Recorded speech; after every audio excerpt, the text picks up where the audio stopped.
کہ اے لوگوں، اپنے آپ کو اور اپنے گھر والوں کو آگ سے بچاؤ، اس آگ سے جس کا ایندھن انسان اور پتھر ہے۔ پتہ چلا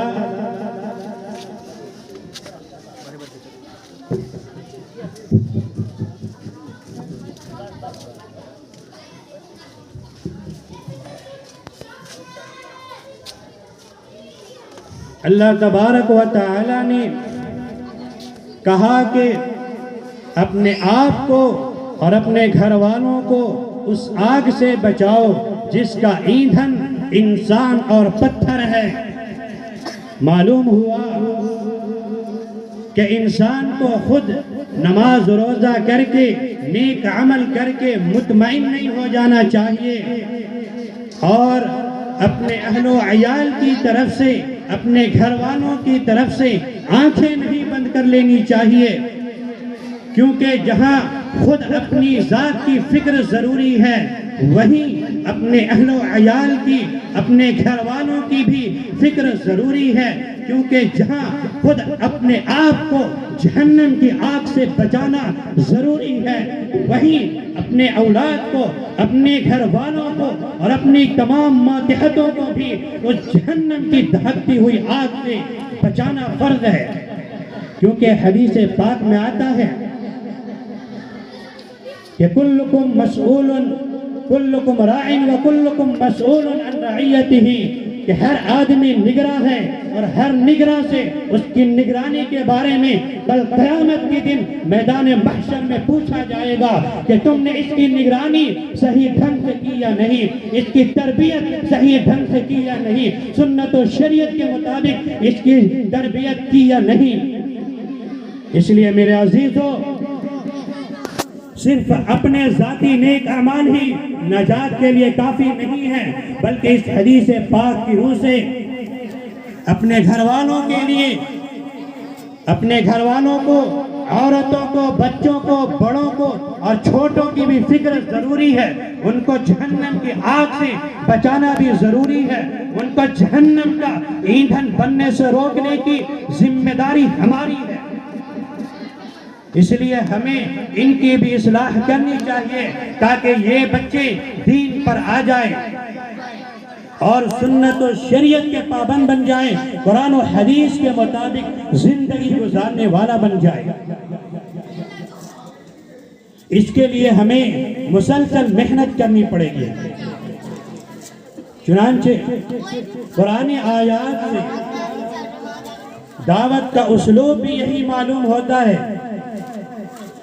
کہ سب سے پہلے انسان اپنی ذات کے بارے میں فکر کرے، جب اپنی ذات کی اصلاح سے فارغ ہو جائے تو پھر اپنے گھر والوں کو،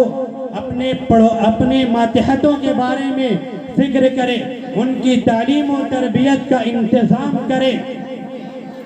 تاکہ وہ دین پر آ جائیں، تاکہ وہ بھی پکی سچی مؤمنانہ اور مخلصانہ زندگی گزارنے والا بن جائے۔ اس کے لیے ہمیں بہت محنت کرنے کی ضرورت ہے۔ یہ کوئی عقل مندی کی بات نہیں ہے کہ ہمارے گھر کے اندر بددینی اور بدعملی کا شعلہ بھڑک رہا ہو اور تمام اہل خانہ اس شعلے کے لپیٹ میں آئے ہوئے ہوں اور آدمی دوسرے کی فکر میں لگا ہوا ہو۔ یہ کہاں کی عقل مندی ہے؟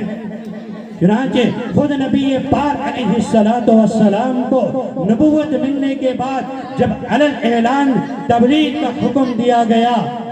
اور کھلم کھلا لوگوں کو دین کی دعوت کی طرف بلانے کے لیے کہا گیا تو آیت نازل ہوئی وَأَنذِرْ عَشِيرَتَكَ الْأَقْرَبِينَ، کہ اے نبی جی سب سے پہلے آپ اپنے گھر والوں کو ڈرائیے، اپنے خاندان والوں کو، اپنے تمام رشتہ داروں کو دین کی دعوت دیجئے۔ چنانچہ نبی پاک علیہ السلام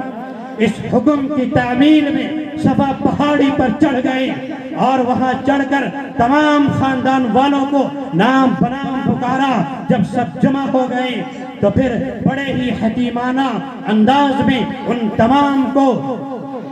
کلمہ توحید کی دعوت دی اور اپنی حجت پوری کی۔ میرے عزیز دوستو، اگر ہم غور کریں اور فکر کریں اور سوچیں تو ہمیں معلوم ہوگا کہ آج معاشرہ کا سارا بگاڑ، معاشرے کے بگاڑ کی بنیادی وجہ یہ ہے کہ ہم اپنے اولاد کی طرف سے غفلت اور چشم پوشی کیے ہوئے ہیں۔ اگر ہر آدمی اپنے اپنے گھر کی ذمہ داری لے لے، اپنی اولاد کی صحیح تربیت اور ان کی اصلاح کا ذمہ لے لے، تو پھر معاشرہ سدھار میں آ جائے گا، ہر طرف نیکی اور صلاح کا دورہ ہوگا۔ اس لیے ہمیں ان بچوں کے پیچھے خوب محنت کرنے کی ضرورت ہے۔ جب معاشرے میں صلاح و تقوی کا دورہ ہوگا تو پھر کوئی کسی کی حق تلفی نہیں کرے گا، نہ کوئی کسی کو تکلیف پہنچائے گا، نہ کوئی کسی کا دل دکھائے گا، نہ کوئی تاجر ڈنڈی مارے گا، نہ کوئی دکاندار کم تونے گا، نہ کوئی کسی کا حق مارے گا، بلکہ ہر گھر جنت کا نمونہ بن جائے گا۔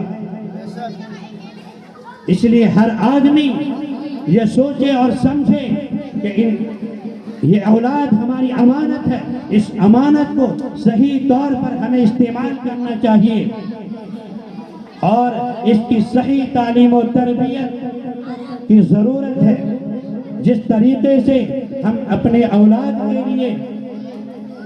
دنیاوی ضروریات کی فکر کرتے ہیں، ان کے کھانے پینے کے لیے خوراک کا انتظام کرتے ہیں، رہنے سہنے کے لیے مکانات کا انتظام کرتے ہیں، اوڑھنے پہننے کے لیے اچھے اور عمدہ لباس کا انتظام کرتے ہیں، اسی طرح ہمارے اوپر لازم اور ضروری ہے کہ ہم ان بچوں کی دینی تعلیم و تربیت کا بھی اچھا سے اچھا انتظام کریں اور ان کو خدا کے غضب سے بچائیں اور جہنم کی دھاکتی ہوئی آگ سے بچانے کی بھرپور کوشش کریں۔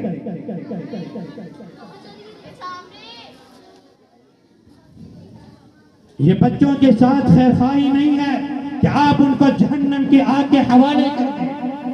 آپ ان کو جہنم کی آگ میں جانے کے لیے چھوڑ دیں، بلکہ ان کی اصلاح کرنا یہ ہماری ذمہ داری ہے۔ اور اس پروگرام کا خلاصہ اور مقصد بھی یہی ہوتا ہے کہ جب یہ بچے پروگرام پیش کریں گے تو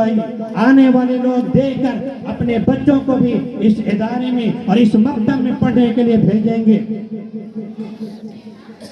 آج ہر طرف معاشرے میں بگاڑ ہی بگاڑ نظر آ رہا ہے۔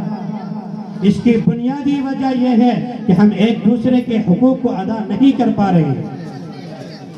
ہر آدمی کو کسی نہ کسی سے شکایت ہے، ماں باپ کو اولاد سے شکایت ہے، اولاد ماں باپ سے متنفر ہے۔ اس کی وجہ یہی ہے کہ ہم ایک دوسرے کے حقوق کو ادا نہیں کر رہے ہیں۔ جب ہم آپس کے حقوق کو ادا کریں گے، جب ہم آپس کے ایک دوسرے کو حقوق کو ادا کریں گے تو پھر ساری شکایتیں ختم ہو جائیں گی۔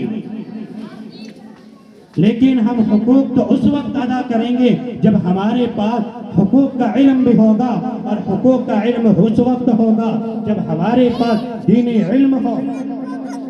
پتہ چلا کہ ہر فتنہ اور فساد کی جڑ دینی تعلیم و تربیت کا نہ ہونا ہے۔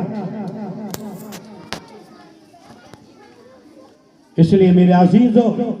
ہم سب کو چاہیے کہ اپنی اولاد کو صحیح تعلیم و تربیت کریں، ان کو اچھے سے اچھی تعلیم دلائیں، اسلام کی